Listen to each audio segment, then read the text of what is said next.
இல்ல விஜய் மேல நீங்க எப்படி தப்பு சொல்லலாம்? விஜய் என்ன பண்ணாரு அப்படின்னு கேக்குறாங்களே சார். அவர் தான் பண்ணார். இப்போ எப்படி முதலமைச்சர் என்ன பண்ணார்? நான் சொன்னேனே, சட்டம் ஒழுங்கு பாதுகாக்க வேண்டியது முதலமைச்சர். தமிழ்நாட்டில் எங்கே கொடுமைகள் நடந்தாலும் முதலமைச்சர், காவல்துறை தப்பு பண்ணால் கூட முதலமைச்சர் தான் போகும். அந்த மாதிரி இந்த கூட்டம் யாருக்கு வந்தது? விஜய் அவர்கள். விஜய்க்கு வந்தது. இந்த கூட்டத்தை ஏற்பாடு பண்ணது யார்? உங்கள் செக்ரட்டரிஸ், உங்கள் மாவட்ட செயலாளர். அவங்க அதை ஆர்கனைஸ் பண்ணியிருக்கணும். ஒரு படத்துக்கு 250 கோடி வேணும்னு கேட்குறிய,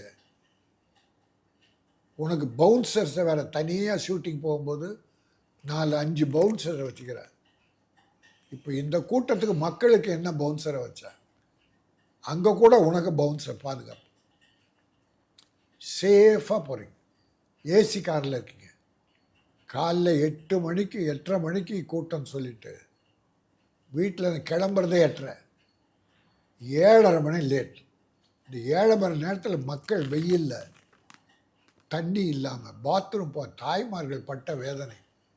பாத்ரூம் இல்லாமல் தாய்மார்கள் பட்ட வேதனை. ஒரு சினிமாக்கார் இருக்க வேண்டியதான்.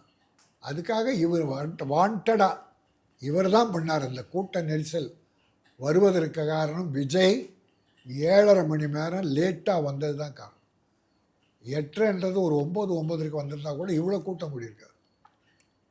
இதை 10 மணிக்கு முடிச்சுட்டு அடுத்த இவர் பேசுகிற 10 நிமிஷம். யாரோ எழுதி கொடுக்குறாங்க, பார்க்குறாரு, படிக்கிறாரு, டைலாக் பேசுகிற மாதிரி பேசிட்டு போயிடுறாரு. இந்த 10 நிமிஷம் பேச்சுக்காக 9 மணி நேரம் 10 மணி நேரம் மக்களை காக்க வைத்தது மனிதத்தன்மையா? எம்ஜிஆருக்கும் கூட்டம் வந்திருக்கு. எம்ஜிஆருடைய தொண்டர்கள் ஆர்கனைஸ்டாக பண்ணும். ஒரு அசம்பாவிதம் நடக்கலை. எப்போ நடந்திருக்கு? எப்போன்னா இந்த மாநாடு முடிச்சுட்டு வீட்டுக்கு போகிறாங்க இல்லையா, அப்போ இந்த இரவு நேரத்தில் இந்த கார் ஆக்சிடென்ட், பஸ் ஆக்சிடென்ட், அப்படி 1-2 அது வேற. மாநாட்டுக்கு வந்தவங்க, கூட்டத்துக்கு வந்தவங்க வரலாறே கிடையாது. இதுதான் முதல் முறை. இதற்கு அவர் வெட்கப்படணும், பொது மன்னிப்பு கேட்கணும். இது சட்டம் எடுக்க வேண்டியது கோர்ட். ஏன்னா பெர்மிஷன் கொடுத்தது கோர்ட். இவர் கோர்ட்டுக்கு தான் பதில் சொல்லணும். இதை தூக்கி முதலமைச்சர் மேலே பழி சுமத்துறது மாபாவம்.